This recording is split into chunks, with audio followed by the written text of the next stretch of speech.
Selanjutnya yakni menyanyikan lagu Himne PMI.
Terima kasih. Acara selanjutnya yakni sambutan yang akan disampaikan oleh Ketua Bidang PB PMI Kabupaten Kudus yakni Bapak Harso Widodo. Kepada Bapak Harso kami persilahkan. Baik, terima kasih. Monitor bisa dicek suara? Bisa, Pak. Oke, terima kasih. Assalamualaikum warahmatullahi wabarakatuh. Waalaikumsalam. Yang saya hormati para Waalaikumsalam narasumber, warahmatullahi wabarakatuh. Bapak Ibu peserta webinar yang saya banggakan, terima kasih atas waktunya. Mohon izin Ketua PMI Kabupaten Kudus, mohon izin kami sekedar memberikan kata sambutan berkaitan dengan kegiatan hari ini dengan tema penguatan internalisasi program-program PMI melalui komunitas sekolah. Dan hari ini telah hadir bersama-sama kita dengan waktu yang sangat terbatas ini. Yang pertama Ibu Insinyur Dewi Masito, serta Dr. Tita Junaidi, Bapak Imam Santosa, ada Pak Agus Iswanto, ada Pak Rusdi, dan tentunya ada Bu Dr. Eni Kuswati, yang semuanya adalah merupakan bagian dari pengurus PMI Kabupaten Kudus periode 2024-2029. Pada kesempatan hari ini kami ucapkan terima kasih kepada seluruh Bapak Ibu peserta webinar. Mohon maaf karena tidak semuanya tampak. Tentunya ini bagian dari upaya PMI Kabupaten Kudus untuk hadir tengah-tengah kesibukan para siswa, para pembelajar berkaitan dengan ke-PMI-an. Jika kami berkeyakinan apa yang telah kita upayakan melalui kolaborasi yang ada di internal PMI, tentunya besar harapan kami, apa yang menjadi harapan masyarakat, apa yang menjadi harapan dari kami PMI yang ada di Kabupaten Kudus betul-betul bisa berkolaborasi sehingga PMI bisa lebih bermakna, PMI bisa lebih hadir, baik itu di tengah-tengah kebahagiaan maupun di dalam posisi apapun. Tentunya webinar ini sangat luar biasa. Kami harapkan nanti Bapak sekalian, khususnya para peserta webinar, bisa mengikuti kegiatan dari awal sampai akhir, sehingga apa yang menjadi program tujuan dari keberadaan PMI Kabupaten Kudus betul-betul bisa dimanfaatkan. Sekali lagi dari kami mengucapkan selamat mengikuti webinar. Semoga tema yang hari ini diambil sekaligus juga bisa bermanfaat bagi kita semuanya, tentunya bagi pengurus dan seluruh warga masyarakat Kabupaten Kudus. Itu saja mungkin yang dapat kami sampaikan. Terima kasih. Selamat mengikuti webinar dan selamat melaksanakan webinar pada hari ini. Matur nuwun. Assalamualaikum warahmatullahi wabarakatuh. Waalaikumsalam warahmatullahi warahmatullahi wabarakatuh. wabarakatuh. Baik, terima kasih kepada Bapak Arso atas sambutannya. Acara selanjutnya yakni doa yang akan dipimpin oleh, sebentar, mohon maaf.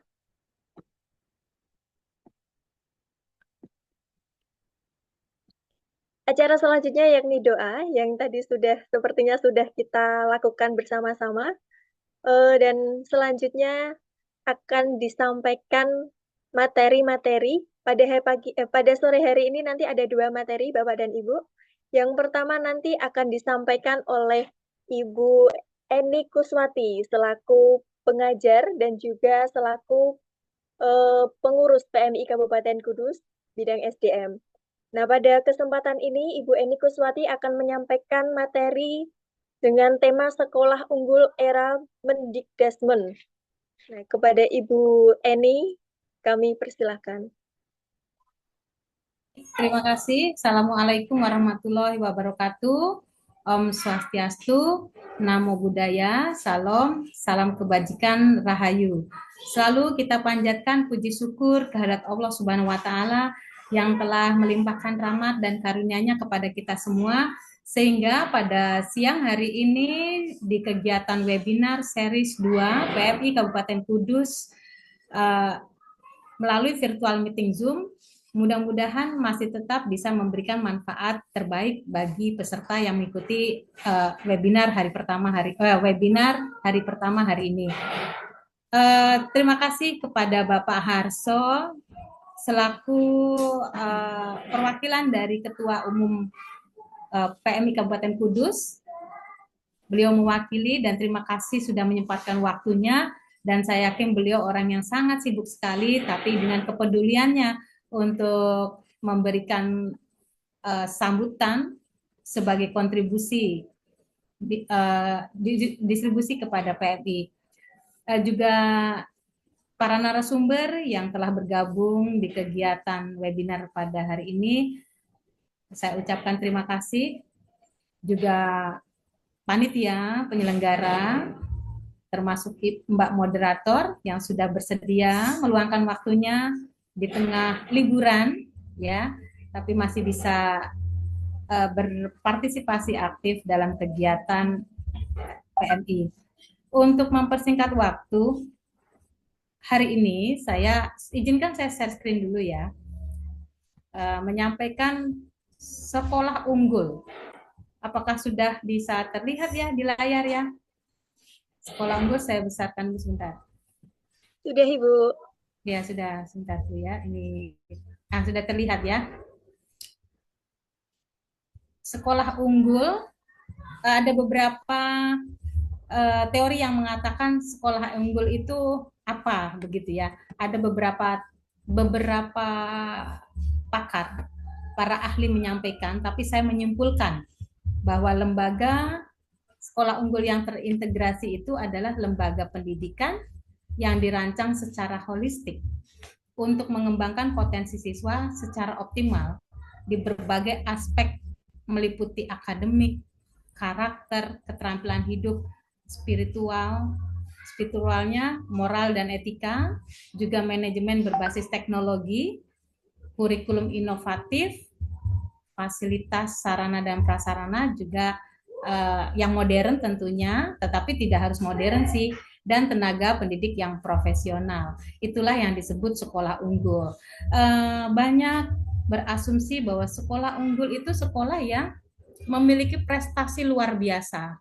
Itu yang biasanya mereka anggap sekolah tersebut adalah sekolah unggul. Tetapi pada dasarnya sekolah unggul itu bisa diperoleh dari berbagai macam program yang bisa disediakan oleh sekolah, yang dipersiapkan masing-masing satuan pendidikan dengan mengintegrasikan beberapa keunggulan-keunggulan yang mungkin bisa menjadi keunggulan tersebut adalah potensi sekolahnya untuk menjadi sekolah unggul.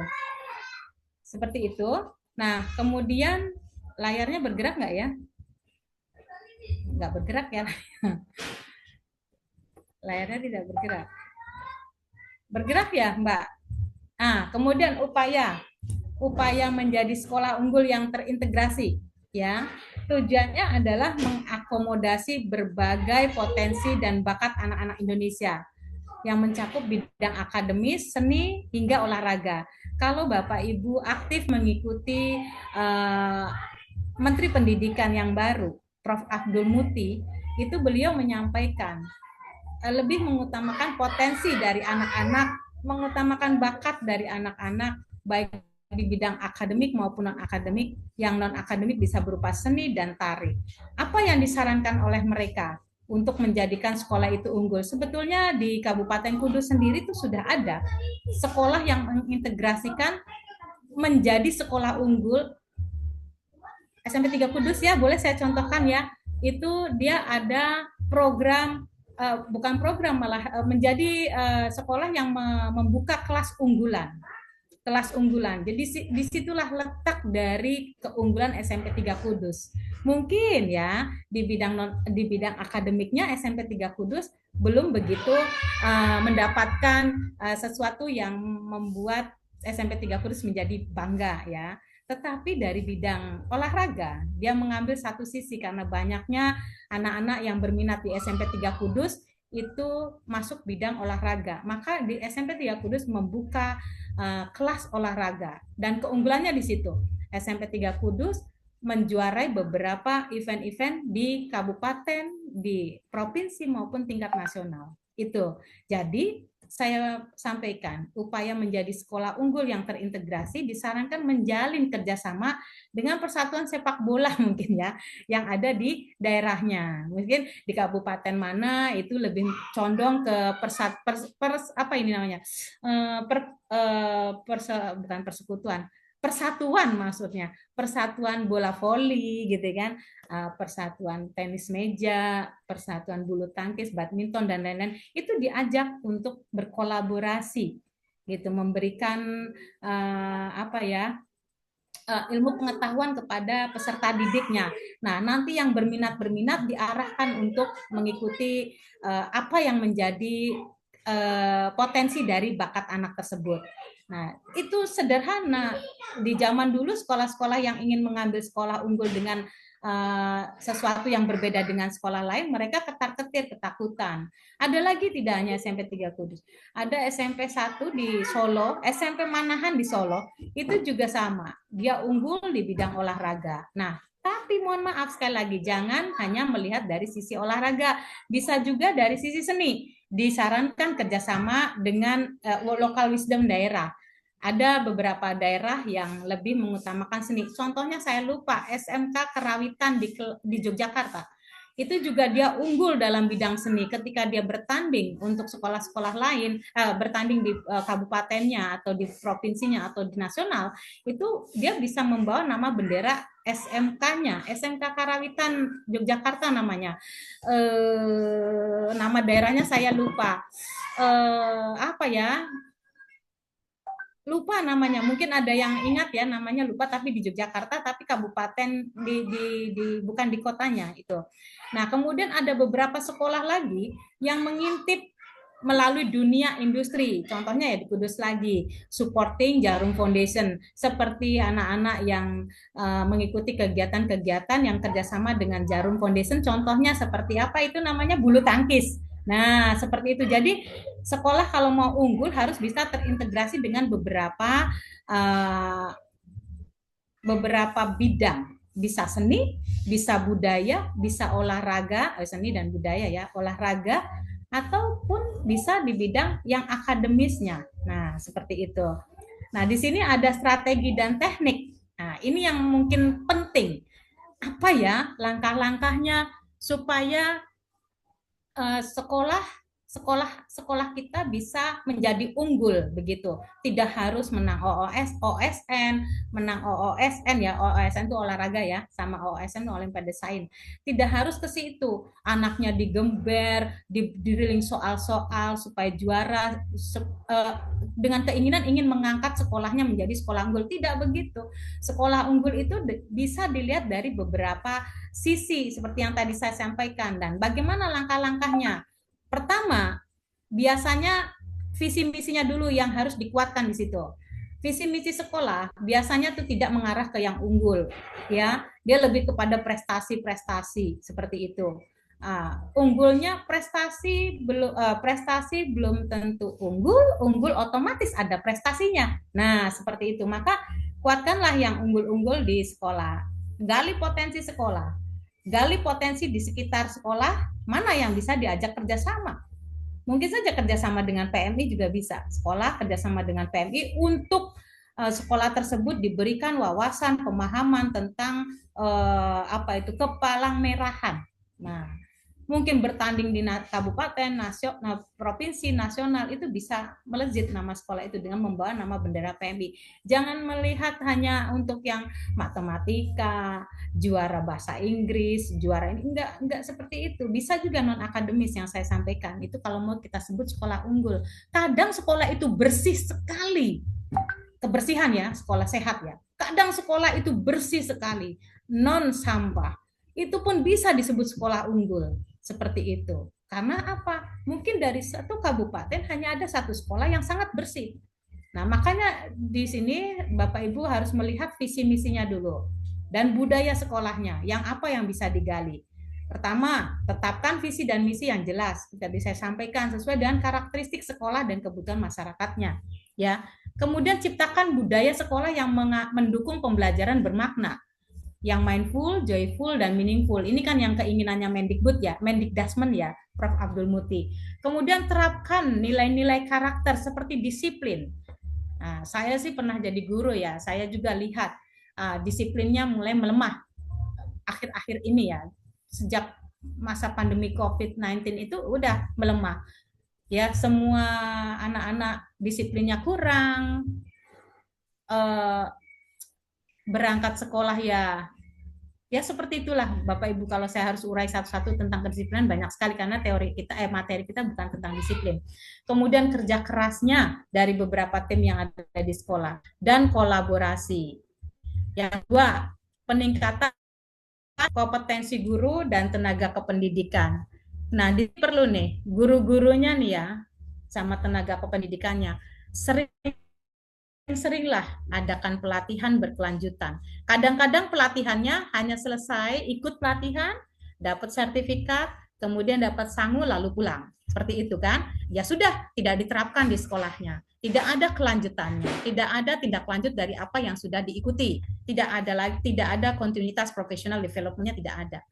Untuk meningkatkan kompetensi pedagogik, teknologi, dan sosial guru itu jarang. Benar nggak Bapak Ibu mungkin mengakui itu ya, bahwa guru pelatihan sudah dapat sertifikat, dapat sangu pulang. Itu biasanya tanpa ada keberlanjutan. Nah, di sini kalau mau jadi unggul, mungkin kalau dia bisa memberikan materi yang dia dapat dengan teman-teman satu kelas sekolahnya, juga bisa mengimbaskan ke sekolah lain. Kalau sekolah sendiri sudah jadi percontohan yang bagus, itu bahkan menjadi sekolah unggul juga. Jadi banyak cara untuk menjadi sekolah unggul. Kemudian terapkan pembelajaran berstem, ya. Pembelajaran berarti STEM. Literasi dan numerasi. Sekolah tersebut hebat dengan literasinya, hebat dengan numerasinya. Itu pun bisa menjadikan sekolah itu unggul. Jadi bukan hanya, mohon maaf ya, hanya juara satu olimpiade, hanya juara satu matematika, bahasa Inggris, tidak. Tapi bisa digali dari berbagai macam sekolah unggul. Yang saya katakan ini bukan kata saya, tapi kata Prof. Abdul Muti. Nah, PPT saya ini breakdown dari Prof. Abdul Muti yang dia sampaikan di beberapa media sosial, dia sampaikan di beberapa konferensi dia, di beberapa pertemuannya, seperti itu. Kemudian terapkan sudah ya tadi ya, dengan pendekatan inovatif yang berbasis project based learning ya, atau problem based learning. Ini mengasah anak-anak untuk berpikir kreatif dan nantinya menciptakan sesuatu inovasi-inovasi yang baik dan mungkin menonjol. Kalau Bapak Ibu pernah lihat di mana itu, di SMK mana lah, saya tuh harusnya mengingat-ingat nama sekolahnya ya, KTP itu bisa menjadi kunci otomatis dari motor. Jadi ada motor tidak bisa dicuri, kalau mau dicuri tidak bisa diongkrek-ongkrek begitu, harus ditempelkan KTP dulu, KTP yang sudah didesain olehnya, yang sudah dikoneksikan dengan KTP-nya, itu tidak akan bisa kecuri gitu. Itu SMK mana ya, saya lupa. Mungkin teman-teman ada yang pernah baca itu. Jadi dari kreativitas, dari berpikir, dari mulai proyek-proyek kecil, dari program-program kecil dia angkat, terus menemukan sesuatu yang menjadikan inovasi, itu juga bisa menjadi sekolah itu jadi unggul begitu. Sekolah itu hebat ya, bisa menciptakan pencegahan pencurian dengan cara KTP yang ditempelkan pada ini apa namanya itu pada stop kontaknya, walaupun kuncinya nggak ada dan mungkin maling itu ongkrek-ongkrek pakai apa itu ya sejenisnya. Tapi kalau misalnya tidak dengan KTP yang dia buat, dia tidak akan bisa ke bawah gitu. Mungkin susah didorong atau apa ya, saya juga belum tahu sih, itu kan berita di viralnya seperti itu dan itu benar. Dapat apa ya, prestasi apa gitu dari Menteri Pendidikan. Apa ya, saya lupa. Pokoknya nanti saya bacakan lagi lah, saya lupa. Nah, kemudian dorong guru untuk memanfaatkan teknologi yang digital. Nah, ini teknologi hari ini tuh sangat-sangat penting sekali. Teknologi VR, virtual reality, dan augmented reality dalam pembelajaran. Itu sudah booming sebelum masa pandemi ya. Itu kemudian sekarang ini mulai dibumingkan lagi dengan teknologi VR IR. Mungkin Bapak Ibu sudah pernah mendengar tapi belum melaksanakan. Satu sekolah melaksanakan pembelajaran dengan teknologi VR dan IR itu akan melejit sekali. Jadi sekolah unggul dengan teknik pembelajaran yang berbeda dari sekolah lain, itulah sekolah unggul yang dimaksud dari Profesor Abdul Muti. Seperti itu. Nah, kemudian untuk untuk selanjutnya ya, ada pengelolaan kurikulum yang fleksibel dan relevan. Nah, di sini ada beberapa pengelolaan kurikulum yang fleksibel dan relevan. Langkah-langkahnya adalah gunakan kurikulum yang adaptif dan terintegrasi. Ya, contohnya seperti kurikulum Merdeka tadi. Itu kurikulum Merdeka kan merdeka tuh. Kita mau buat keunggulan apa itu tidak menjadi masalah, apalagi sekolah-sekolah swasta. Ya, itu bisa mengkombinasikan kurikulum Merdeka. Contohnya karena sekarang masih kurikulum Merdeka ya, walaupun belum final untuk kurikulumnya seperti apa ke depannya ya setelah tahun ajaran baru. Tetapi mencoba mengkombinasikan dengan kurikulum deep learning. Nah, seperti itu. Nah, dicoba kemudian mengkombinasikan dengan beberapa metode-metode kurikulum lain yang misalnya contoh ada sekolah tersebut membuka boarding school. Wah, itu udah banyak sekali. Tapi boarding school-nya yang unggul, yang seperti apa? Sekolah yang ada satu sekolah di Klaten lagi. Sekolah SMII ya, Nurul Mustafa. Saya penasaran ke sana. Kok bisa ya SMII Sekolah Menengah Islam Internasional? Seperti apa nomenklaturnya? Saya ke sana. Ternyata nomenklaturnya itu tidak internasional loh. Saya bilang, tapi sekolah itu melejit loh. Ya, saya tanya, tidak ada nomenklaturnya Bu Eni, ini hanya nama aja internasional sebagai keunggulan sekolah kami tuh. Dan di sana menggunakan 3 bahasa setiap hari, bilingual, trilingual ya. Ada bahasa Arab gitu ya, bahasa Indonesia sama bahasa Inggris. Nah, itu pun unggul ketika Bapak Ibu itu menggunakan sekolahnya, semua guru-gurunya suruh pakai bahasa Inggris, pakai bahasa Arab. Saya yakin Bapak Ibu menjadi sekolah yang unggul itu loh, kayak sekolah itu SMP misalnya SMP berapa? Contoh aja, mohon maaf, SMP 2 Kudus. Wah, itu dia guru-gurunya pakai bahasa Inggris, hebat banget. Itu menjadi sekolah unggul dan daya tarik sekolah. Gitu, ya kan? Terus kemudian kembangkan tema pembelajaran yang kontekstual. Jangan baca PPT seperti saya ini ya. Kalau saya kan webinar jadi macam ya. Baca PPT tanpa melihat kondisi sekitar lingkungan, budaya yang ada diangkat untuk menjadi problemnya mereka dalam belajar, itu masih kurang. Ketika ada SMP 5 Kudus ya, saya sebutkan nama-nama tidak masalah karena ini fakta. Kedatangan sekolah SDIT Al-Islam ya, kalau nggak salah. SDIT Al-Islam anak-anaknya ngomongnya katanya itu pengakuan guru-gurunya sendiri, project based learningnya wawancaranya luar biasa anak SD loh. Wah, kaget ya, anak-anak SMP-nya aja belum tentu bisa seperti itu. Nah, itu menjadi trend center juga di situ. Wah, sekolah SDIT keren, tidak hanya mahal, memang menunjukkan bukti yang unggul. Nah, seperti itu loh. ya. Kemudian integrasikan pembelajaran berbasis literasi dan numerasi. Literasinya jangan cuma membaca buku 15 menit, tapi mungkin bisa dengan strategi dan teknik lain yang bisa menunjukkan bahwa literasi di sekolah itu unggul dari sekolah lain, berbeda gitu ya kan. Nah, kemudian yang berikutnya adalah keempat, peningkatan sarana dan prasarana. Ini penting memang. Pastikan fasilitas fisik seperti lab itu ada, tidak perlu bagus, tapi lab itu keren ya, inovatif. Siswanya juga bisa memanfaatkan lab dengan baik. Banyak lab di sekolahan tapi tidak dimanfaatkan dengan baik, malah digunakan untuk pertemuan, untuk jagongan begitu. Nah, itu perpustakaan juga dikemas sedemikian rupa, tidak bagus, nggak masalah, tapi perpustakaan itu lengkap, banyak dikunjungi siswa, perpustakaannya digital, bisa diakses di mana saja. Itu juga jadi sekolah unggul gitu. Ruang kelas bukan hanya pajangan, ruang kelas mendukung pembelajaran yang aktif juga sama. Kelas-kelasnya bisa moving class, kelas-kelasnya punya berbagai fasilitas gitu ya. Itu juga menjadikan sekolah itu unggul ya. Tapi jangan satu sisi berarti harus sarana prasarana jadi unggul. Tidak, kan ada banyak lain tadi, kurikulum yang lain, pembelajarannya bisa jadi unggul, kebiasaan atau pembiasaan di sekolah itu yang bisa menjadikan unggul. Banyak, ini kan hanya contoh-contoh yang 8 ini, bisa dengan cara-cara tertentu, ya kan? Nah, kemudian peningkatan sarana prasarana itu sediakan akses internet juga lah yang stabil ya, terus perangkat teknologinya, mendukung pembelajaran yang berbasis digital juga. Jadi gurunya juga harus pinter IT, supaya siswanya pinter, gurunya harus pinter tentu ya kan. Terus membangun lingkungan sekolah yang nyaman, aman, dan inklusif.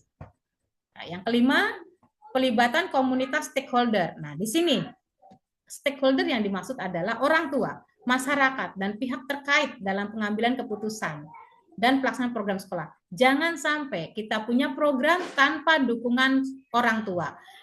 Kita punya sesuatu rencana tanpa ada dukungan orang tua. Bumerang. Saya bilang bumerang.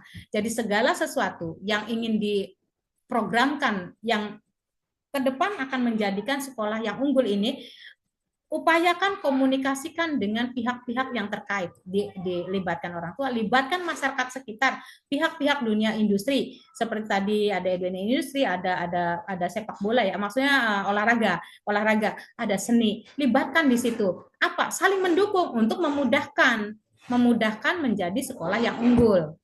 Nah, seperti itu. Nah, kemudian jalin kerjasama dengan pihak eksternalnya tadi, ya, sudah saya sebutkan kan ya. Yang di awal tadi saya menyebutkan bisa kerjasama dengan lembaga-lembaga atau dunia industri ya, atau lembaga pendidikan lain seperti universitas juga bisa, atau lembaga yang mengutamakan teknologi juga bisa ya, perusahaan-perusahaan teknologi. Nah, kemudian adakan kegiatan yang melibatkan masyarakat seperti bakti sosial, workshop atau seminar pendidikan. Banyak sekolah yang hanya males untuk mengadakan workshop yang skalanya tidak hanya di sekolahnya sendiri. Bapak Ibu, apakah di sekolah Bapak Ibu itu ada workshop yang membuka untuk semua sekolah? Jarang. Misalnya saya punya sekolah A. Sekolah saya itu tidak hanya in-house training yang hanya di sekolahnya sendiri, guru-gurunya sendiri, pelatihan, tidak. Tapi saya juga buka workshop untuk sekolah lain. Jadi sekolah lain bisa ikut workshop di sekolahnya dia. Itu jarang sekali. Adanya di MDMP, di KKG, ya kan? Jarang. Jadi coba dibuat seperti itu. Mungkin di SD ada ya, pergugus itu kumpul. Nah, tapi itu kan pergugus. Untuk gugus yang lain yang di luar kecamatan dia tidak bisa gabung juga. Nah, jarang yang mau melibatkan semua di dalam untuk menunjukkan bahwa sekolah ini unggul dalam meningkatkan kompetensi guru dan tenaga pendidikannya. Ya, nah kemudian ada beberapa penilaian dan evaluasi yang komprehensif. Di sini penilaian dan evaluasinya nih, mohon maaf, jangan manual, gunakan teknologi lah, minimal semampunya sekolahan, gitu ya kan. Misalnya menilai anak itu jangan hanya nilai-nilai ulangan, ujian UAS dan lain nggak usah. Jangan itu aja, jangan itu, bukan nggak usah. Jangan hanya itu.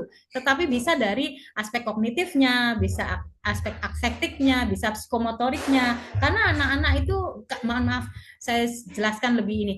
Ada anak yang rajin olahraga, sampai dia rajin mengikuti turnamen dan juara membawa nama sekolah.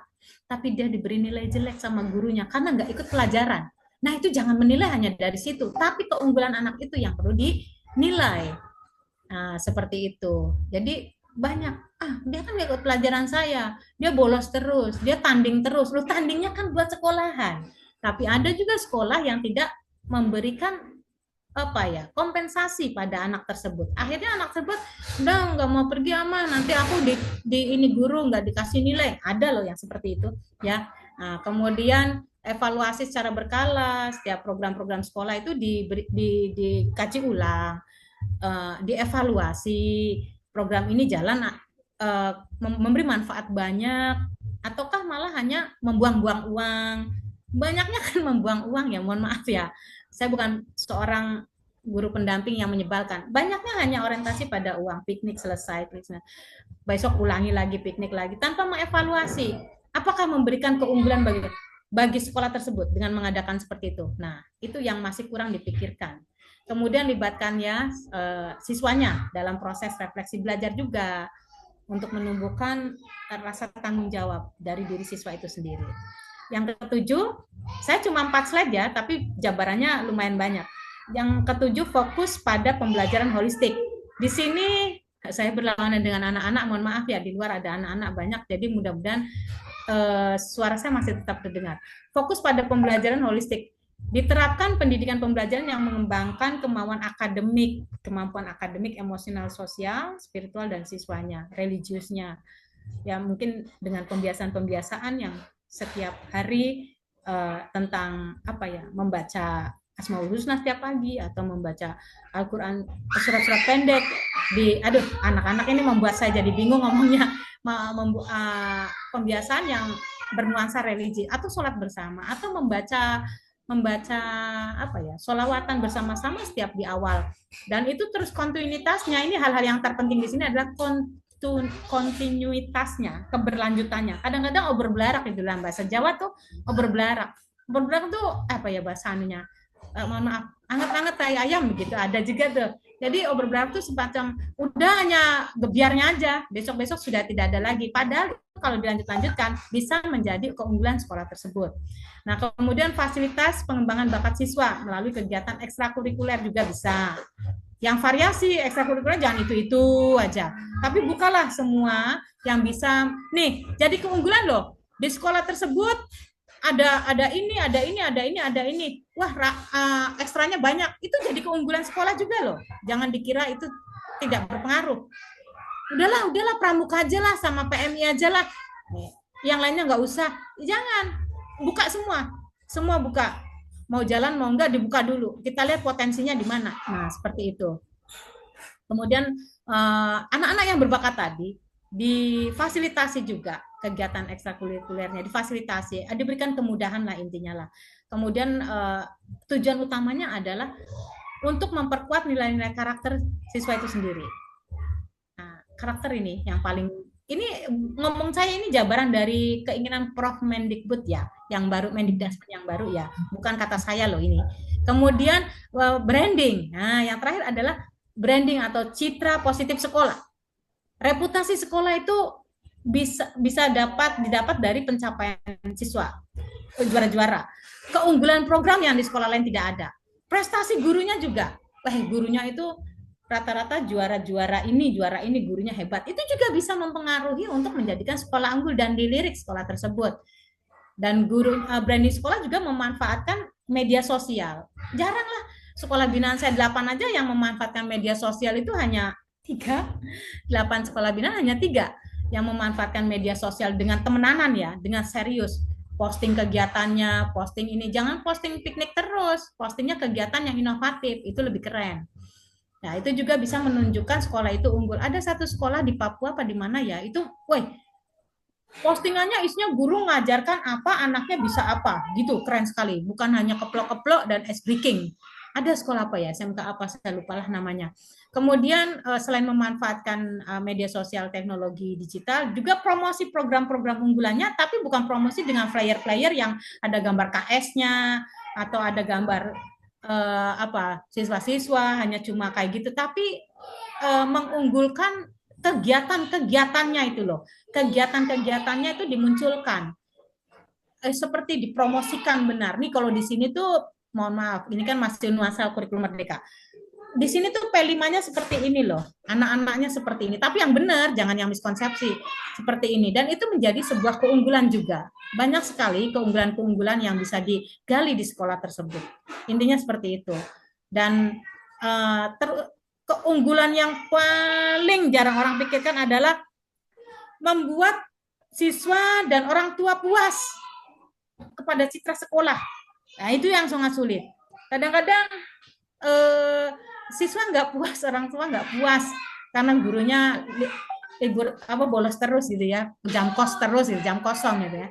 Nah, itu citra sekolah itu gurunya setiap hari kata tetangganya pulang terus, mungkin habis absen pulang. Nah, seperti itulah ya yang bisa menjadikan sekolah itu kurang keunggulannya. Jadi banyak sekali ya cara-cara sekolah unggul yang terintegrasi dengan beberapa potensi sekolah tersebut, budaya sekolah tersebut yang bisa digali untuk menjadi sekolah-sekolah unggul. Jangan dipikirnya sekolah unggul itu yang punya predikat sekolah penggerak, jadi sekolah model. Jadi itu mah dibantu pemerintah, ya kan, jadi bagus. Nah, jauh lebih baik ketika sekolah itu tidak ada bantuan, tetapi dia bisa memanfaatkan sekolah menjadi sekolah yang luar biasa. Terus kemudian ada di sini ya, contoh program sekolah unggulan ini saya bacakan aja biar terlalu lama karena 30 menit sih ya. Program pengembangan akademik. Nah, program pengembangan akademik. Ada kelas, ini contoh-contohnya ya yang Bapak Ibu bisa lakukan nanti di sekolah Bapak Ibu. Kelas akselerasi, enrichment ya, memberikan pengayaan-pengayaan kepada kelas-kelas tertentu yang anak-anaknya pintar-pintar. Buat nggak apa-apa. Sekarang kan kurikulum merdeka. Jadi menurut saya bebas aja. Kemudian pembelajarannya berbasis STEM, seperti tadi saya sampaikan. Literasi dan numerasi yang intensif, terus-menerus dan kontinuitas. Programnya gunakan bilingual atau trilingual. Arab, Jawa, bahasa Indonesia, bahasa Inggris core ya, nggak apa-apa 4. Kemudian program pendidikan karakternya contohnya kelas inspirasi. Selalu ada kelas inspirasi. Ada program-program religius. Ini saya simpulan dari yang tadi saya oceh-oceh ya. Program religius. Kemudian 7 kebiasaan positif yang sudah diluncurkan oleh Prof. Abdul Muti sebagai Mendikdasmen. Ada 7 kebiasaan. Itu juga bisa diunggulkan di sekolah Bapak Ibu ketika kontinuitasnya selalu tidak pernah hanya di awal terus selesai sudah. Tidak, tapi terus kontinuitas itu bisa menjadikan sebuah sekolah itu menjadi unggul. Kemudian program ekstrakurikuler unggulan ya, yang tadi saya sampaikan di awal, ini saya simpulannya aja. Klub inovasi dan sains, ya tadi yang menemukan motor dan lain-lain. Terus kemudian kegiatan seni dan budaya, ya, olimpiade akademik, ya, OSN atau OOSN. Kemudian program peningkatan teknologi ada smart class, ada coding di SMP Muhammadiyah 1 itu coding, dia punya coding. Ada programming, kelas programming, itu unggulnya dia itu loh, sekolah swasta tapi keren loh itu. Kemudian pemanfaatan VR dan IR. Program pengembangan keterampilan hidupnya ada sekolah Adiwiyata, sekolah sehat, sekolah Adi Pangastuti. Nanti yang akan dipaparkan di pertemuan berikutnya seperti apa sekolah Adi Pangastuti. Mungkin Bapak Ibu juga baru dengar ya kan, seperti apa program itu. Kemudian ada sekolah ramah anak ya dan lain-lain. Kemudian ada kelas-kelas kewirausahaan yang untuk menggali potensi inovasi siswa. Kemudian ada pertanian sekolah ya, pertanian atau perkebunan sekolah itu bisa digali kalau lahan sekolah luas ya. Kemudian program kemitraan dan kolaborasi seperti magang, kunjungan industri, sister school ya, pertukaran pelajar, kolaborasi dengan universitas. Program pengelolaan sekolah berbasis digital, ada sistem informasi akademik, aplikasi menggunakan e-learning ya, yang milik sekolah itu sendiri, bukan milik vendor dari aplikasi-aplikasi ternama ya, tapi milik sekolah itu sendiri. Kemudian pemanfaatan media, dan terakhir yang tadi saya uraikan panjang kali lebar, program kompetisi dan prestasi, lomba antar sekolah, lomba antar kabupaten, lomba antar provinsi, lomba antar nasional dan internasional. Kemudian pameran hasil karya siswa dipaparkan yang inovatif, pamerannya jangan cuma apa itu, mohon maaf ya, saya bukan menghina, mohon maaf ini, hanya apa itu pakaian itu eco green yang semua orang punya, jangan pamerkan yang sekolah lain tidak punya gitu. Hasil karya itu jangan sama, nah sana kayak gitu saya harus beda gitu kalau mau jadi sekolah unggul. Kemudian penghargaan berbasis kompetensi. Kompetensinya tadi ada 3 ya. Bisa afektif, bisa psikomotorik, bisa dari sisi kognitif pengetahuan. Demikian dari saya, Mbak Moderator. Mudah-mudahan yang nyerocos panjang kali lebar ini bisa memberikan manfaat kepada Bapak Ibu guru yang join dalam kegiatan ini. Jadi itu tuh teknik-teknik untuk menjadi sekolah unggul terintegrasi menurut Profesor Abdul Muti, Mendikdasmen di era sekarang. Terima kasih. Wabillahi taufiq walhidayah. Wassalamualaikum warahmatullahi wabarakatuh. Waktu saya kembalikan kepada Mbak Ira sebagai moderator. Terima kasih, Mbak. Baik, terima kasih untuk Ibu Eni, materinya yang sangat luar biasa sekali. Untuk sesi selanjutnya, yakni tanya jawab, terlebih dahulu kita buka 3 sesi penanya terlebih dahulu ya. Untuk mempersingkat waktu, bagi penanya silahkan bertanya di kolom komentar boleh atau secara langsung disampaikan juga boleh.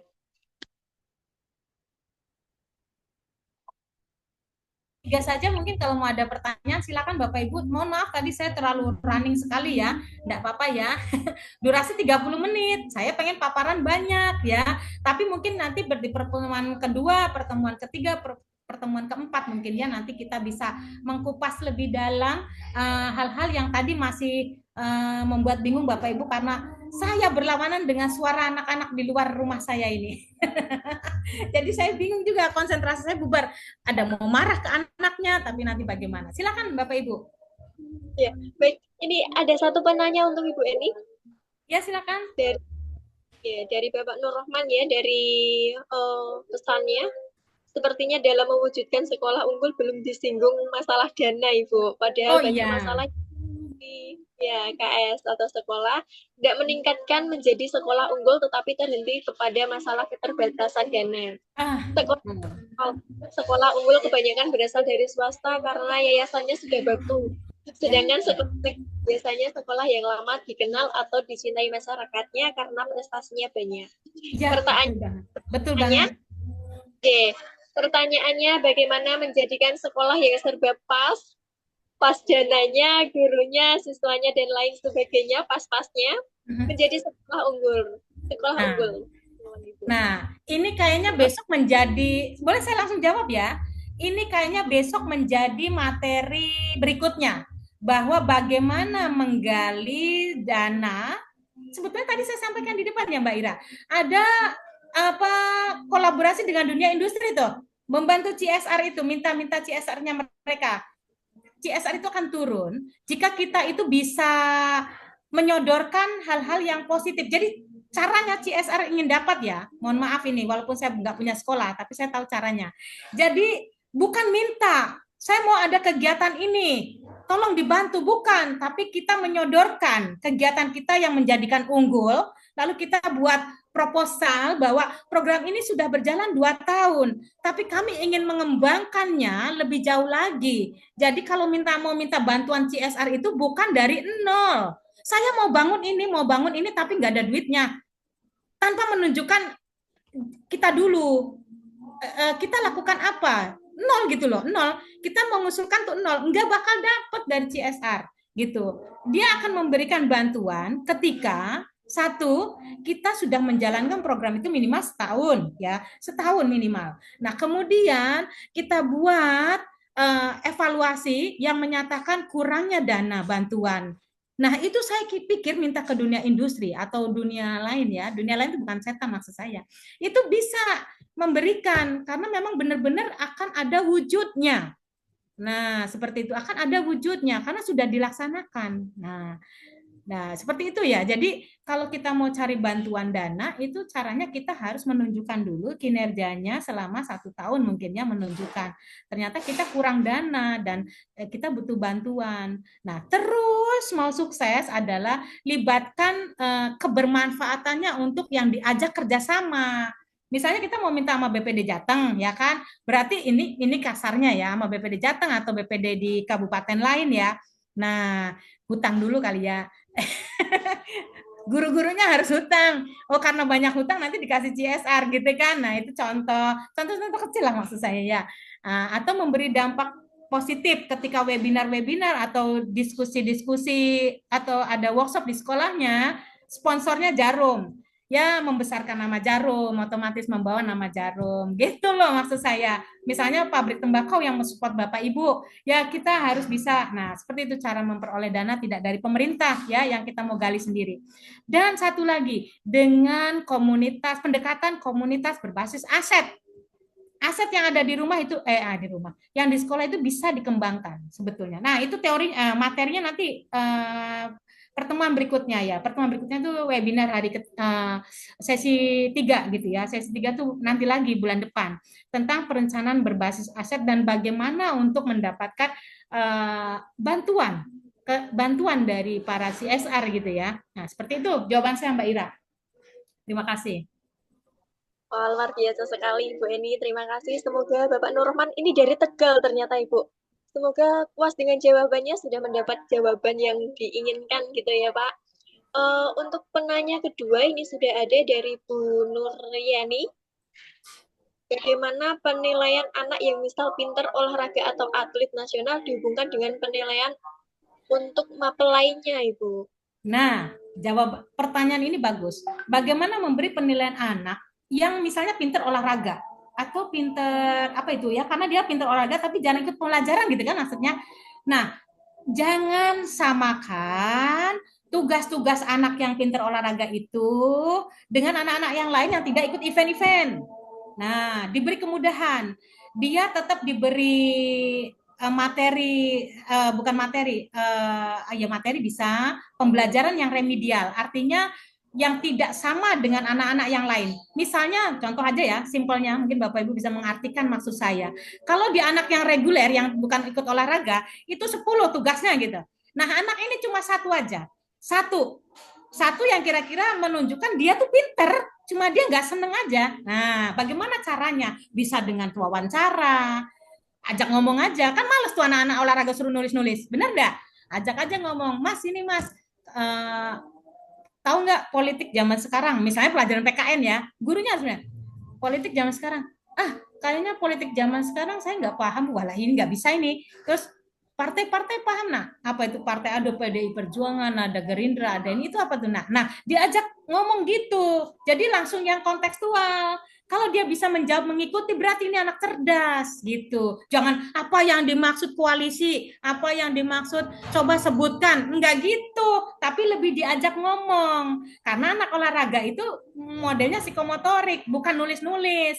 Jadi ke anak mapel-mapel lain ya, matematika misalnya, jangan suruh jawab rumus-rumus, tapi ditanya, menurut kamu nih ya, kalau jumlah penduduknya Indonesia itu 10.000, andai kata yang punya ini, nah dibuat seperti itu, kayak cerita begitu. Dia bisa, ya kalau gitu bisa aja yang setengahnya itu gini-gini Bu, berarti daya analisis dia bagus, udah cukup menilai itu, kasihlah nilai.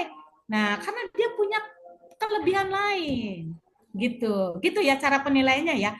Jadi kalau dia anak-anak biasa reguler, saya bilang itu 10, anak-anak yang punya potensi bagus ya satu tugas, tapi dengan caranya bukan tes, tapi diajak ngomong. Dia pandai enggak? Nah, gitu. Oh, ternyata tidak fisik aja, dia pandai untuk bicara. Nah, seperti itu jawabannya. Oke, ya. Begitu ya Mbak Ira mungkin ya. Iya. Ini luar biasa sekali ya, Bu. Kenapa saya baru tidak sekolah pada waktu hari ini saja gitu ya. Jadi biar Nah, iya. Dulu kok guru saya nggak kayak Bu Eni ya. Jangan-jangan Bu Eni cuma teori aja gitu ya. Tapi memang banyak guru menuntut untuk akademik. Mengikuti yang kamu bab ini belum, ayo tes bab ini, bab 2 belum. Salah. Tesnya cukup dengan anak-anak yang punya kehebatan lain, cukup dengan ajak dia bicara. Ya, 4 mata. Oh, kan gali dengan kreativitas dia. Oh, dia paham juga tentang era sekarang. Oh, dia juga paham dengan model pemerintahan saat ini. Kan itu TKN, IPS, ya kan? Wah, sampah banyak ini di sini. Wah, ini musim banjir. Kalau kamu misalnya punya ide-ide apa tuh kira-kira supaya mencegah banjir. Oh, gampang Bu. Kalau saya gini-gini, lah itu kan pelajaran IPS. Gitu. Jadi banyak hal yang bisa ditanyakan secara langsung kepada anak-anak untuk bisa mengcover materi pelajaran yang dia tinggalkan. Tapi dengan satu saja untuk bukan menjebak, mengetahui sejauh mana anak ini tidak hanya psikomotorik, ternyata dia juga bisa kognitifnya baik, malah kontekstual, ya. Nah, gitu kira-kira. Baik, Ya, terima kasih. Mungkin Bagi Bapak Ibu hadirin webinar, ada yang mau ditanyakan lagi? Iya, kalau nggak ada mungkin saya titip sebelum pemateri kedua Mbak Ira, saya mau closing statement. Bapak Ibu jangan pernah merasa buang mindset yang seperti ini. Sekolah unggul itu harus banyak uangnya, gitu. Sekolah unggul itu hanya anak-anak yang prestasi, berarti sekolah unggul. Tidak. Tetapi dari banyak hal yang tadi saya sampaikan bisa menjadikan sekolah itu sekolah unggul dengan cara mengintegrasikan beberapa potensi sekolah, potensi siswa, potensi gurunya, bahkan potensi masyarakat yang tadi saya sampaikan dijadikan kekuatan untuk sekolah itu menjadi sekolah hebat. Seperti itu saja dari saya untuk closing statement-nya. Terima kasih Mbak Ira, mudah-mudahan memberi manfaat dan kita ketemu di webinar berikutnya di bulan Januari nanti dengan materi bagaimana mencari CSR ya. Tapi jangan minta sama PMI ya. Kalau PMI malah justru harus harus bisa memberikan apa itu kontribusi ya, nah, gitu. Karena PMI bukan dunia industri, dia mereka semua adalah pahlawan rela kemanusiaan ya kan. Nah, gitu. Terima kasih Mbak. Terima kasih untuk Ibu Eni, sedikit bukan sedikit sih. Banyaknya ilmu pada sore hari ini yang sudah disampaikan Ibu Eni luar biasa sekali. Semoga bermanfaat bagi Bapak dan Ibu peserta webinar yang kedua di PMI Kabupaten Kudus.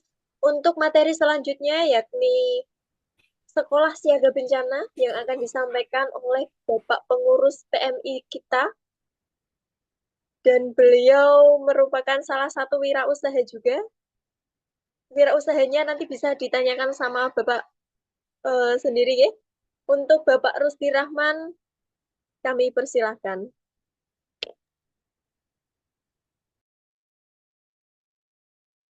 Assalamualaikum warahmatullahi wabarakatuh. Waalaikumsalam warahmatullahi wabarakatuh. Yang terhormat pengurus Palang Merah Indonesia Kabupaten Kudus, yang terhormat para narasumber, yang berbahagia semua peserta webinar. Bersyukur kehadirat Allah pada kesempatan yang berbahagia ini kita bisa mengadakan webinar. Walaupun suasana agak mendung, tapi hati kita tetap ceria. Untuk itu, saya mohon maaf, sekiranya saya juga tadi diberitahu dari moderator bahwa saya latar belakang dari wirausaha. Memperkenalkan diri, saya Rusdi Rahman, pengurus PMI Kudus. Untuk selanjutnya, saya panjatkan puji syukur kepada Allah Subhanahu wa Ta'ala bahwa kita bisa berkumpul dalam suasana yang berbahagia ini walaupun melalui webinar tersebut. Untuk itu sekiranya saya ada kekurangan, mohon maaf. Yang terhormat Bapak Ibu, dalam program narasumber saya materinya adalah program sekolah siap siaga bencana. Mungkin bisa ditampilkan Mbak Ira.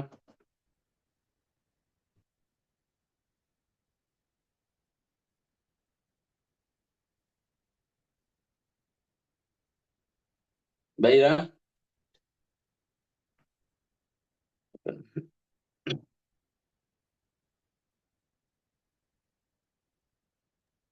Program. Baik, sebentar. Iya, Bapak. Sebentar, iya, Bapak. Ya. Program sekolah siaga bencana adalah meningkatkan kesadaran dan kesiapsiagaan warga sekolah dalam menghadapi bencana. Kalau kita membicarakan tentang siaga bencana, memang banyak hal yang harus kita pahami, terutama bagaimana bencana itu terjadi, bagaimana kalau ada bencana saya harus menyikapi. Sehingga dalam kesempatan berbahagia ini, program sekolah siaga bencana bertujuan untuk membentuk, menumbuhkan kesadaran anak-anak siswa atau generasi tadi disebutkan oleh narasumber Bu Eni, unggul. Sekarang bukan sekolahnya tapi generasi yang unggul, yang siap menghadapi sesuatu yang akan terjadi. Sehingga kita bisa menumbuhkan suatu kesadaran agar anak-anak itu memahami dan punya imajinasi bagaimana anak itu punya pemikiran kalau ada terjadi sesuatu bagaimana. Kalau ada sesuatu saya harus bagaimana. Itulah kelebihan dari siaga bencana, sehingga ada anak-anak akan diajak untuk mengetahui suatu kejadian-kejadian yang akan terjadi dan mungkin bisa terjadi. Itu.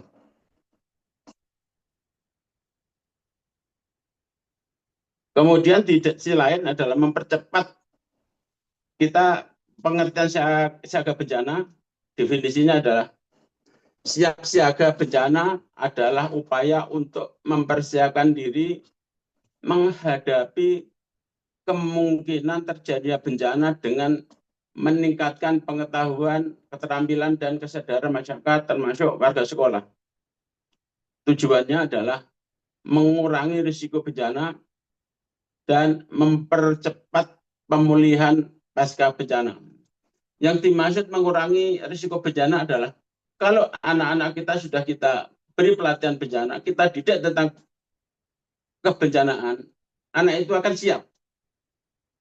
Dalam arti bukan siap agar ada bencana, tapi suatu saat ada bencana, anak itu memahami saya harus bagaimana. Itulah kesiapsiagaan agar anak bisa memahami kalau terjadi suatu bencana. Kemudian untuk mempercepat pemulihan pasca bencana.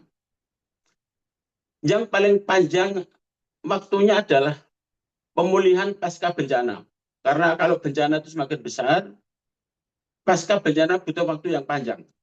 Untuk itu anak-anak diberi pengertian, dididik agar anak itu paham bagaimana kalau selesai bencana harus bagaimana.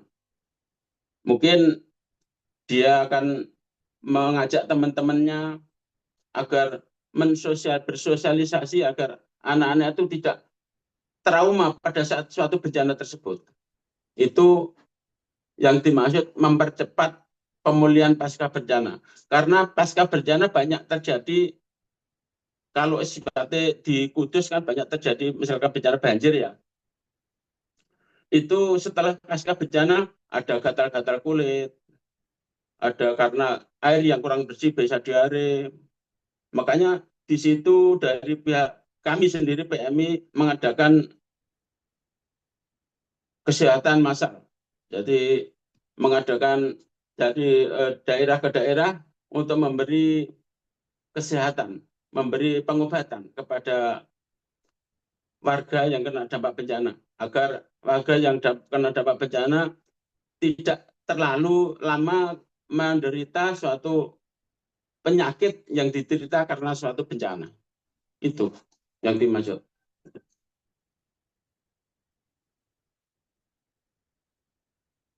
Kalau kita melihat dari bencana adalah jenis-jenis bencana. Bencana di sini ada dikategorikan ada 3 ya, yaitu bencana alam, bencana non alam, dan bencana sosial. Kalau saya pernah menerima pelatihan di pusat, ada pakar yang pada itu memberitahukan bencana itu hanya cuma ada 2, yaitu bencana alam dan bencana non alam. Bencana alam sudah tahu, seperti gempa bumi, gunung meletus, banjir, kekeringan, itulah bencana alam. Yang bencana alam adalah karena dua faktor. Satu, kelalaian manusia, dan dua, ada kesengajaan oleh manusia. Coba ini kita coba buka dulu. Yang disebut kelalaian oleh manusia adalah contoh seperti ini. Pada saat orang itu merokok, membuang puntung rokok di tempat sampah, terjadilah suatu kebakaran, dan kebakaran itu merambat ke tempat yang lebih besar, itu adalah suatu kelalaian manusia. Tapi kalau suatu kesengajaan oleh manusia, banyak terjadi orang itu sengaja membakar sampah, membakar lahan, akan membakar lahan. Ternyata lahan itu meluas, sampai begitu luas sehingga timbul bencana. Sehingga mengakibatkan banyak korban berupa harta benda maupun orang yang kena dampak bencana tersebut. Itu yang dampak kesengajaan dan kelalaian. Pernah saya mengalami sendiri. Ini suatu kelalaian ya. Terjadinya Pasar Padas itu jalan dengan keluarga pagi, ngebun pagi. Di salah satu asrama, pada itu ada Akper, daerah Kudus juga.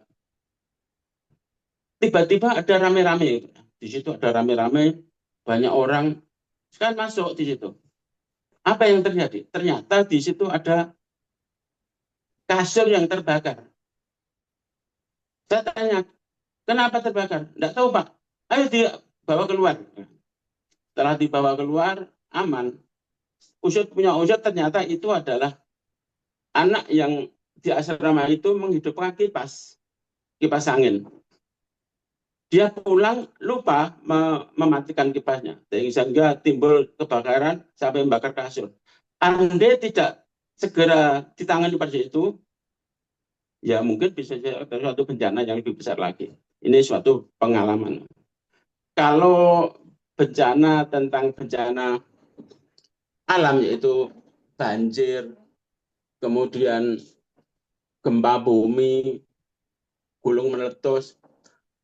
Kalau khususnya banjir, ini Kudus adalah langganan tiap tahun kena dampak banjir. Sehingga kalau tidak banjir Kudus satu tahun itu justru malah heran gitu ya. Namun kita harus mewaspadai banjir itu sendiri bukan terus tiba-tiba ada banjir, enggak, tapi ditandai adalah adanya hujan yang begitu intens, begitu lebat sampai sekian jam sehingga timbulnya banjir. Nah, kalau kita sudah punya pengetahuan tiap tahun seperti itu, punya pengalaman seperti itu, bagaimana kita mempersiapkan anak-anak kita agar mengetahui dampak yang akan terjadi kalau banjir. Bagaimana kami harus dan kita harus mensikapi, bagaimana kita harus, kalau terjadi banjir begitu besar, kita harus mengevakuasi itu banjir. Dan kita mengulas sedikit lagi, yang disebut bencana adalah peristiwa atau kejadian yang di luar kendali kita. Kalau kejadian itu masih dalam kendali kita, berarti belum disebut bencana. Contoh, kalau satu gudang di Kudus adalah gudang rokok ya, gudang rokoknya atau tembakau terbakar, itu sampai habis, belum tentu kalau dikatakan suatu bencana, karena itu bisa dikendalikan. Nanti bisa dikomunikasikan ya, dikoordinasikan, kemudian diskusi di situ. Karena apa? Rokok dengan tembakau itu tiap hari Kudus lebih dari satu gudang terbakar semua. Terbakarnya di luar kota sana, dibakar satu-satu oleh orang lain, sehingga tidak timbul bencana karena ini bisa dikendalikan. Walaupun tiap hari habis lebih dari 1 gudang. Ini hanya contoh saja. Kemudian untuk yang bencana kebakaran ya, kebakaran tadi sudah tersinggung. Hanya di sini kita harus ekstra hati-hati karena terjadinya kebakaran itu juga karena kelelahan kita. Di antaranya adalah karena sambungan listrik yang terlalu banyak. Sehingga, ya maaf saya kan sekalian membaca ini, ada komentar ya. Karena banyaknya sambungan, colokan, sehingga timbul terbakar itu harus hati-hati. Karena kemampuan kabel itu juga ada terbatas. Juga ini juga perlu diwaspadai. Kemudian untuk bencana sosial, ini juga banyak yang perlu kita ketahui. Jangan sampai ada terjadi seperti itu, walaupun kalau terjadi seperti itu, semoga aja tidak di lingkungan kita. Dan mohon jangan sampai hal yang sekecil apapun, karena ini sifatnya sosial kan banyak hal yang menyangkut mulai dari ekonomi dan banyak hal lah. Semoga aja seperti itu jangan sampai terulang di negara kita. Kemudian upaya yang harus dilakukan pra-bencana. Memang bencana itu ada 3 fase, yaitu pra-bencana, saat bencana, dan pasca bencana. Kalau pra-bencana itu memang banyak domain dari pemerintah ya. Contoh gini, kalau Kudus kan terjadinya banyak dari banjir ya. Pemerintah sudah membuat bendungan air dan embung. Itu juga sudah mengurangi dampak bencana sangat luar biasa. Itu salah satu. Kemudian untuk sekolahan sendiri, yang sekolah tadi untuk yang siap siaga bencana, menyusun rencana tanggap darurat. Yang dimaksud menyusun rencana tanggap darurat adalah karena kejadian bencana itu terulang-ulang, sehingga mudah untuk bisa membuat rencana.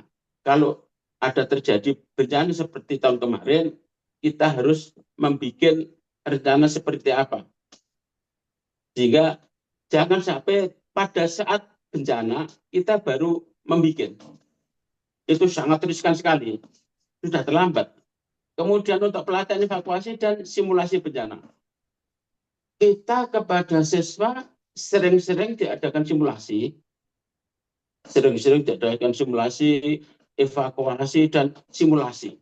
Karena hal itu akan menumbuhkan anak-anak didik kita, kemudian pendidik-pendidik yang ada, tambah keyakinan. Kalau terjadi suatu bencana, mereka tidak merasa panik. Karena kepanikan itu sendiri akan membawa dampak yang luar biasa. Contoh gini, pada saat terjadinya gempa bumi, yang korban itu bukan karena gempa buminya, tapi kepanikan hingga orang itu kerubuhan tembok. Karena tidak mengetahui bagaimana risiko kalau aku di dekat tembok, di bawah bangunan, itu salah satu. Sehingga orang itu meninggal bukan karena gempanya, tapi karena kejatuhan tembok dan kejatuhan kayu. Ini hanya contoh kecil. Kemudian menyediakan alat keselamatan. Untuk sekolah-sekolah sebaiknya memang setidaknya menyediakan alat kesehatan, terutama di samping P3K ya. Itu misalkan karena kedalaman di daerah situ memang perlu pelampung, sehingga di sekolah-sekolah atau di masyarakat menyediakan pelampung, kemudian menyediakan perahu. Tujuannya adalah untuk mengevakuasi korban yang ada di lingkungan masyarakat tersebut. Kemudian saat bencana ini tadi, sekarang saat bencana.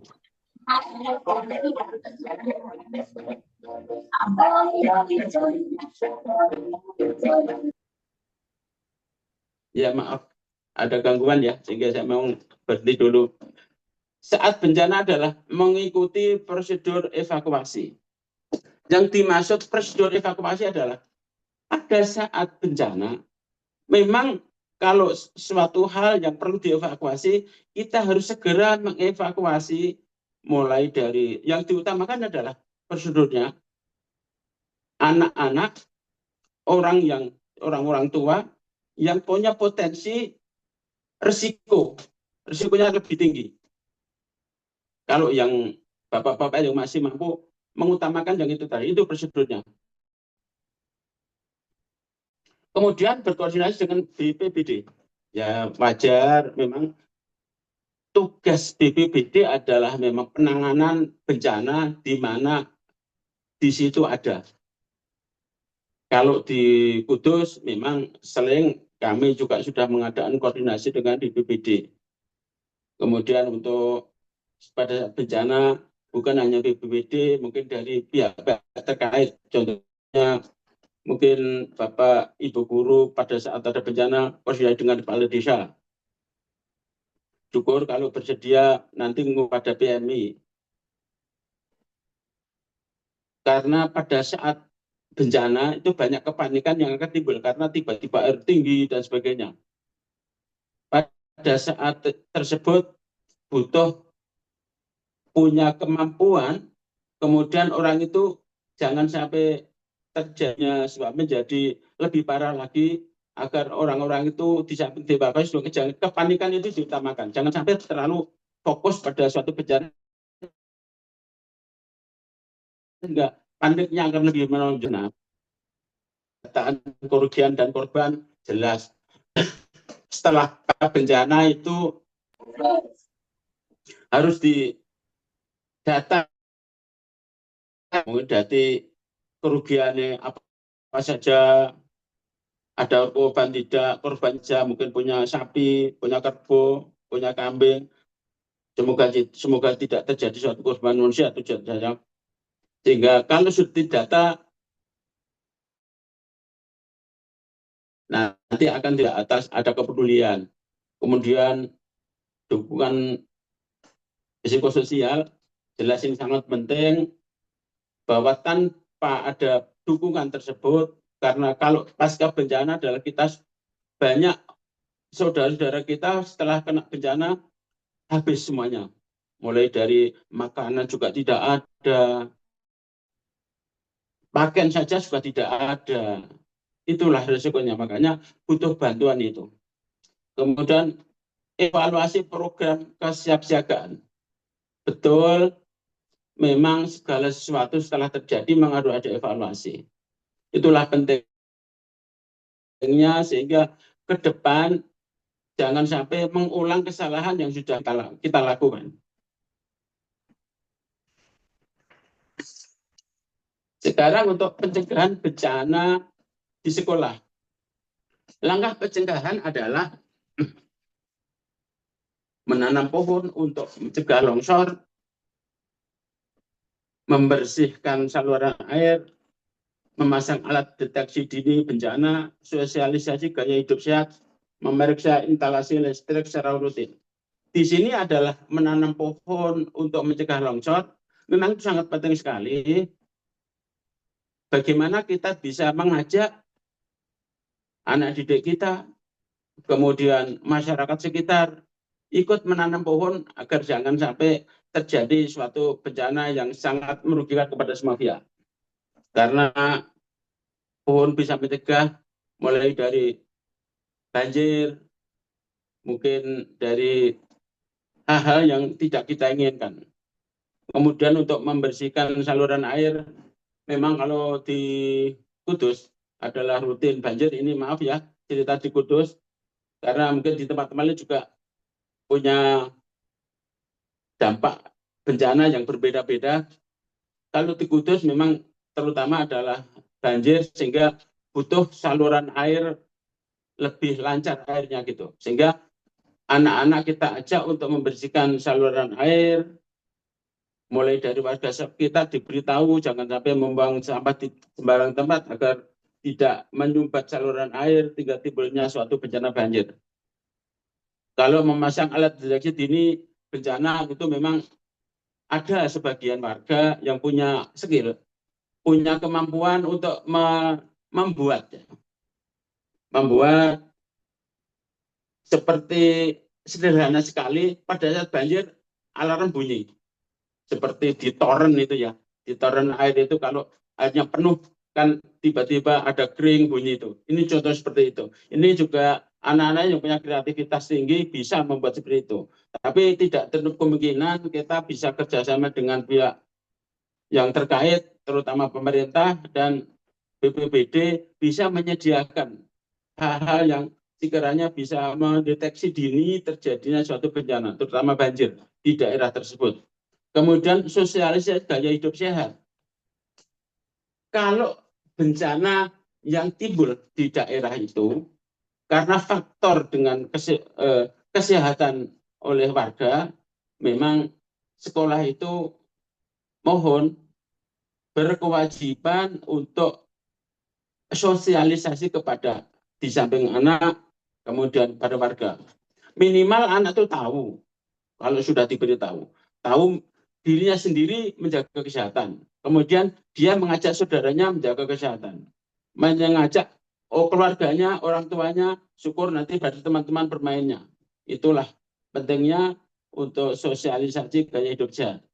Kemudian untuk memeriksa instalasi listrik secara rutin. Yaitu tadi saya sebutkan di atas, bahwa jangan sampai listrik itu sampai ada sambungan terlalu banyak, sehingga timbul hubungan arus pendek, terjadi suatu kebakaran. Sekarang contoh program sekolah siap siaga bencana. 1. Simulasi evakuasi bencana, latihan evakuasi gempa dan kebakaran, penetapan jalur evakuasi. Ini sangat penting sekali bahwa latihan evakuasi gempa dan kebakaran. Kalau anak-anak kita sudah kita kasih pengertian pembelajaran agar kalau terjadi suatu bencana, gempa, di sini fokus pada gempa dan kebakaran, larinya harus kemana? Evakunya kemana? Sehingga carilah di daerah itu yang lapang dan aman. Ini contoh lagi. Ini contoh lagi. Saya pernah mengalami pada saat membantu gempa bumi di Bantul. Pada saat itu. Pagi gempa, saya siang sudah ditugaskan ke sana oleh PMI. Saya banyak mengevakuasi orang-orang yang butuh bantuan. Itu ditempatkan di belakang kantor PMI di lapangan itu. Itu dibuat tenda-tenda. Tenda-tenda banyak orang yang sepuh-sepuh yang sudah tidak bisa apa-apa, kemudian ada yang luka, ditaruh di situ. Kemudian petugas ini juga cari orang korban lagi untuk dievakuasi. Lah, hanya Allah yang tahu bagaimana terjadinya. Malam itu hujannya deras sekali. Kami mengalami sendiri ya, ini cerita. Hujan deras sekali sehingga air menggenang di lapangan tersebut. Padahal karena banyaknya korban, di lapangan itu tenda, tapi kan pasien yang sudah luka dari yang setelah dievakuasi tadi kan ditaruh di bawah. Di bawah tinggal ada tikar, kemudian orang yang luka tadi ditempatkan di situ. Apa yang terjadi setelah pagi hanya Allah yang tahu. Mungkin semoga saja tidak terjadi pada tempat. Beberapa orang yang dievakuasi tadi karena luka dan sebagainya meninggal kena genangan air itu. Ya semoga aja lah. Ini hanya cerita saya punya pengalaman begitu. Tapi ini kan keadaan darurat. Tapi sampai begitulah. Sehingga kita punya evaluasi, kalau nanti pada saat terjadinya gempa, evakuasi kita dan penempatan kita harus lebih perhitungan sampai ke sana. Karena biasanya pada saat gempa besar itu akan disertai hujan. Biasanya begitu. Tapi hanya Allah yang tahu. Kalau saya hanya punya pengalaman seperti itu. Kemudian penetapan jalur evakuasi. Seharusnya dari pihak semua pihak ya, mulai dari instansi, terutama dari pihak sekolah, memang ada jalur. Selama ini sudah dibuatkan. Jadi jalur evakuasi dari tempat A sampai tempat B ini jalurnya lewat mana? Jangan sampai jalur ini terganggu, di situ ada benda. Sehingga tolong benda-benda yang di jalur itu disisihkan. Jangan sampai terjadi suatu kendala pada saat evakuasi korban. Kemudian 2, pembentukan tim siaga bencana sekolah.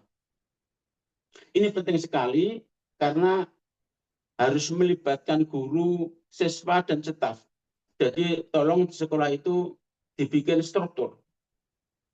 Nanti yang ketuanya siapa, mungkin gurunya atau stafnya, sehingga ketua itu akan mengkoordinirkan, mengkondisikan siswa pada saat terjadi suatu bencana. Kemudian bertugas memberikan pertolongan pertama.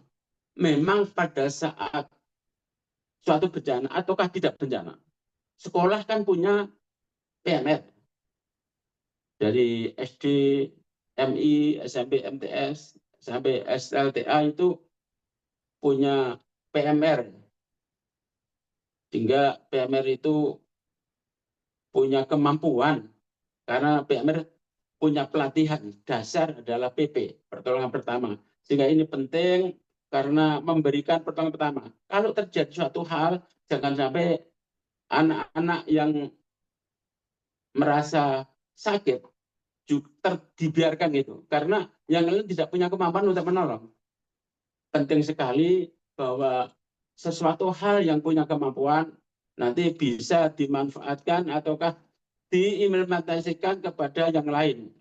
Ditularkan ilmunya, kemudian pengetahuannya, kebisaannya, disodorkan kepada yang lain, agar yang lain punya manfaat dari orang yang bisa. Kemudian edukasi dan penyuluhan, seminar, workshop, seperti inilah. Kita mengadakan seminar, workshop. Jadi untuk sosialisasi suatu kejadian bencana, itu sangat penting agar ditularkan kepada yang lain. Kalau terjadi bagaimana, kalau setelah bencana harus bagaimana, itu harus penting itu. Kemudian materi mitigasi bencana. Kita memang punya tenaga asesmen.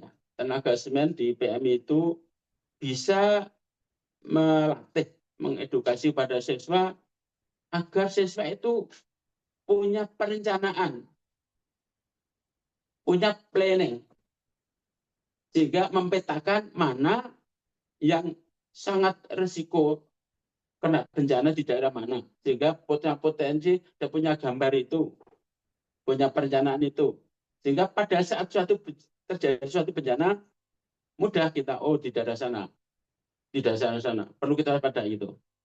Kemudian untuk pengadaan sarana dan prasarana, papan petunjuk, jalur evakuasi, jelas itu. Sehingga sekarang banyak instansi maupun sekolah yang sudah ada petunjuknya, jalur evakuasi lewat sini, itu ya. Kemudian alat keselamatan. Yang dimaksud alat keselamatan di sini misalkan suatu instansi atau sekolahan yang dikhawatirkan terjadi suatu bencana kebakaran. Di situ harus ada APAR, itu yang dimaksud alat keselamatannya. Sehingga api sebelum besar kita sudah bisa memadamkan. Kemudian alat keselamatan yang lain, jelas memang P3K itu juga sangat dibutuhkan. Kemudian kerjasama dengan pihak eksternal, yaitu BPBD, PMI, dan lainnya. Ya, saya harapkan dari pihak sekolahan punya link ke BPBD, ke PMI, dan ke jajaran di atas lagi yang terkait. Misalnya ke Bupati, ke Dewan, dan sebagainya. Karena bagaimanapun pada saat bencana kita tidak bisa menyelesaikan sendiri tanpa ada bantuan orang lain. Kemudian untuk penutup, harapan melalui program ini sekolah dapat menjadi lingkungan yang aman, tangguh, dan siap menghadapi berbagai bencana. Ya jelas kita setelah mengadakan pelatihan ini, kesiapsiagaan bencana, kita tumbuh suatu kesadaran bahwa betapa besarnya kalau terjadi suatu bencana tanpa kita mampu untuk mengetahui bagaimana kami harus mempersiapkan diri. Mari bersama-sama wujudkan sekolah tangguh bencana. Untuk itu saya harapkan kepada semua pihak, Bapak Ibu, peserta webinar yang berbahagia, mari bersama-sama bagaimana menselaraskan antara daerah itu, kemudian potensi bencana di daerah itu, dan mengedukasi warga, kemudian anak-anak didik kita bangkitkan semangatnya agar mereka terutama itu minimal dirinya sendiri, kemudian keluarganya dan lingkungan bisa mengetahui apa yang akan terjadi dan apa yang mungkin akan terjadi. Coba itu ditanamkan, semoga saja semua demi kebaikan bersama, Allah yang akan membalas kebaikan kita. Kurang lebihnya begitu, terima kasih. Apa masih ada pertanyaan? Apa cukup sekian? Mbak Ira? Baik, bagi para peserta, Bapak dan Ibu yang terhormat, bagi yang ingin bertanya, dipersilahkan boleh menulis di kolom komentar atau disampaikan secara langsung kepada Bapak Rusdi. Nah, ini sambil menunggu penanyanya Bapak Rusdi, memang di Indonesia sendiri memiliki julukan ring bencana atau supermarket bencana gitu ya. Apalagi di Kabupaten Kudus sendiri ini memang terjadi kejadian kejadian banjir maupun tanah longsor. Ini setiap tahunnya pasti ada seperti itu. Ini betapa pentingnya sekolah siaga bencana di berbagai kabupaten. Mungkin seperti itu. Bagi Bapak dan Ibu peserta yang ingin bertanya, dipersilakan. Tidak ada ya? Apakah masih ada pertanyaan? Untuk sekolah siaga bencana mungkin bertanya dananya bagaimana Pak, atau mungkin caranya bagaimana? Mbak Tira ini yo ekstrem banget itu. Bencana dimasukkan dalam kategori supermarket ya. Supermarket. Bencana itu tujuannya adalah karena banyaknya terjadi bencana, macam-macam bencana sehingga dianggaplah seperti supermarket. Gitu ya Mbak Ira ya, kemungkinan ya maksudnya ya. Ada banjir, tanah longsor, angin puting beliung, kebakaran dan sebagainya gitu ya. Ya, kalau tidak ada mohon maaf gitu ya Pak ya. Tidak ada ya. Untuk kelas ini sepertinya tidak ada, berarti semuanya sudah paham Bapak. Ya, terima kasih. Kalau memang ada pertanyaan nanti tolong ditulis pada saat webinar tanggal berikutnya tahun depan ya. Tanggal 1-2. Tanggal 1-2 itu hanya narasumber satu sehingga yang lain kesempatan yang lain khusus untuk mengadakan tanya jawab. Gitu ya. Siap Bapak. Ya. Tolong yang mau tanya nanti dikumpulkan sehingga nanti pada saat ada webinar tahun depan tanggal 1-2 itu nanti bisa dikondisikan gitu. Ya, diskusi di sana lebih enak kan waktunya panjang. Gitu aja Pak J. Matur suwun tumateng. Ya, gitu. Ya, Mbak, ada apa? closing statement-nya Bapak, atau mungkin ada penyampaian sebagai penutup? Ya, saya mohon maaf bahwa kurang lebihnya saya sampaikan. Kalau memang ada kekurangan, itulah kekurangan saya. Tapi kalau ada kelebihan dan kebaikan, itu adalah milik Allah. Itu ya. Saya hanya ada pantun, kemudian saya sampaikan pada di sini bunga mawar, bunga melati, Cakep. sangat indah, menarik hati. Peserta Cakep. webinar yang saya hormati. Mohon maaf, saya undur diri. Wassalamualaikum warahmatullahi wabarakatuh. Keren, keren, keren, keren. Waalaikumsalam warahmatullahi wabarakatuh. Terima kasih Bapak Rusdi sebagai pada hari ini yang kedua, gitu ya. Untuk kesimpulan dari materi pertama dan kedua, jadi Bapak Ibu peserta webinar series 2 di PMI Kabupaten Kudus, untuk membentuk sekolah unggul tidak harus di bidang akademik, bisa juga di bidang seni dan yang lainnya. Salah satu caranya menguatkan visi dan misi dengan menambah potensi yang dapat bekerja sama dengan PMI. Di PMI ada berbagai, di kabupaten ada cabangnya masing-masing, memiliki prestasi belum tentu unggul, tapi kalau sudah unggul pasti memiliki prestasi. Untuk yang materi kedua, siaga bencana ya. Ada 3 macam bencana, di mana di Kabupaten Kudus sendiri ini termasuk langganan dari bencana banjir. Sering diadakan untuk di sekolahnya sering bisa diadakan simulasi bencana pada siswa, dan hal ini juga dapat kerjasama dengan PMI, khususnya di Kabupaten Kudus bisa bekerja sama dengan PMI Kabupaten Kudus. Siapkan P3K sampai bentuk tim siaga bencana di sekolah.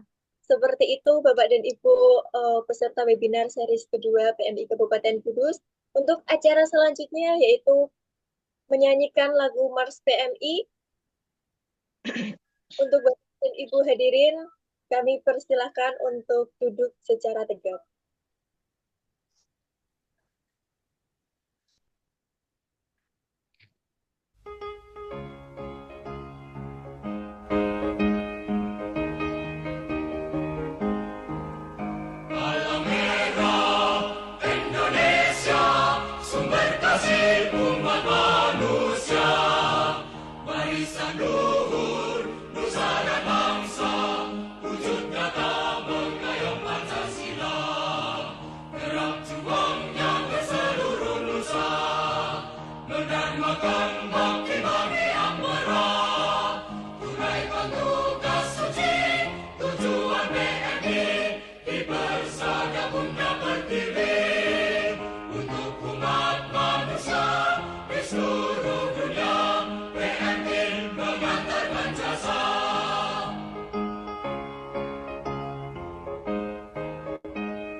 Baik, terima kasih untuk Bapak dan Ibu peserta webinar serta narasumber pada sore hari ini.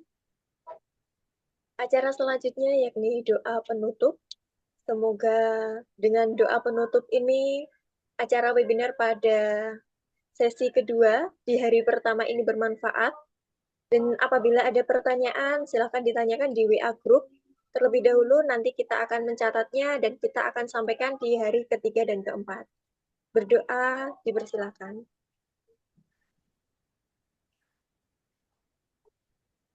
Selesai, terima kasih.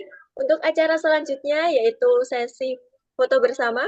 Bagi Bapak dan Ibu peserta webinar, dimohon untuk menghidupkan videonya supaya kita dapat mendokumentasikan. Untuk Mas Yos dari PMI sudah siap ya untuk mendokumentasikannya? Oke, sudah semua ya. Oke, tak hitung. Oke, tak hitung. Siap. Oke, Oke. siap. 1, 2, benar. 1, 2, 3, lagi. 5 kali. Benar. Lagi. Ada yang belum? Ayo Kunci semua, sih. ada yang belum? Ada yang belum? Oke, udah ya. Oke, 1, 2, 3, lagi. Benar, lagi.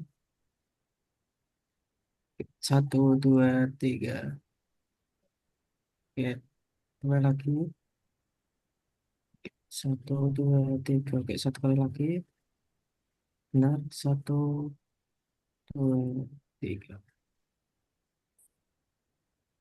Oke, tuh, Mbak Ira. Oke, terima kasih untuk Mas Yos PMI Kabupaten Kudus. Eh, acaranya karena sudah selesai ya. Sebelum saya tutup, kami infokan kepada Bapak dan Ibu peserta webinar pada series ini, dimohon untuk mengisi link absensi yang akan di-share oleh operator kita atau host kita. Ya, mohon untuk di-share ya, Mas. Untuk absensi ini bisa diakses sampai jam 6 sore nanti. Dimohon untuk yang sudah hadir untuk mengisi link absensi yang sudah disediakan yang ada di obrolan kita ini. Nah, sambil mengisinya Bapak dan Ibu, kalau Bapak Rusdi tadi punya pantun, saya juga punya pantun. Berhubungan dengan hari Senin ya, hari Senin ke Kota Tua, naik kuda membawa pepaya. Terima kasih hadirin semua, sampai jumpa di hari berikutnya. Sampai jumpa di hari Selasa besok sebagai penutup tahun ya, di tahun 2024. Kurang lebihnya mohon maaf. Assalamualaikum warahmatullahi wabarakatuh. Salam. Hah? Oh iya, saya sih lo. Mana? Untuk absen sudah di-share lewat chat, silakan bisa Absennya belum kelihatan, belum dicek di-share ya. Bu, Iya, lewat chat. Ya, iya, itu matur bisa. nuwun. Oke.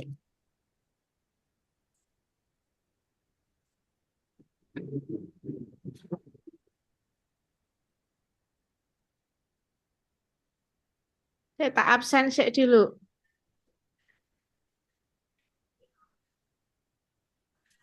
Sik Mas, tak absen sih. 758, 757.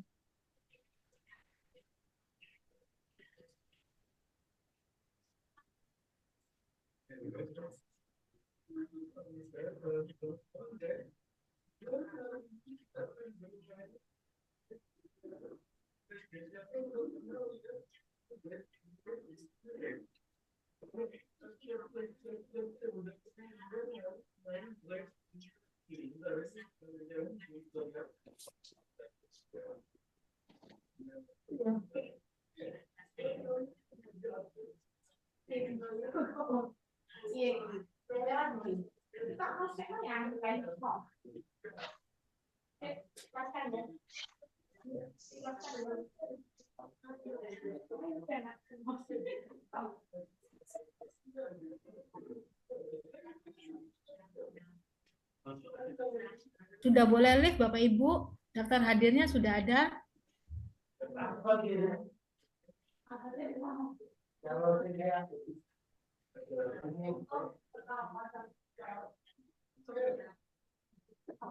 Untuk absen tidak ada kendala ya Bu, atau Bapak-Bapak. Untuk yang sudah mengisi absen boleh live, nggak apa-apa.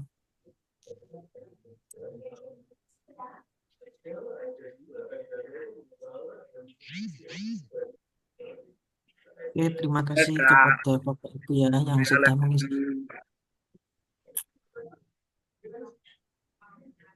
Terima kasih. Assalamualaikum warahmatullahi wabarakatuh.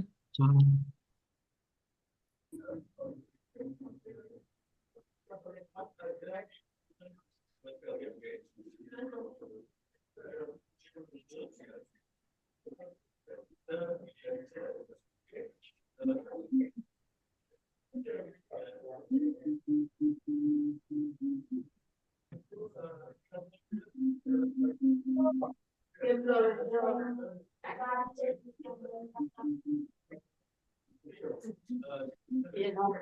Dek, gak belanja dek.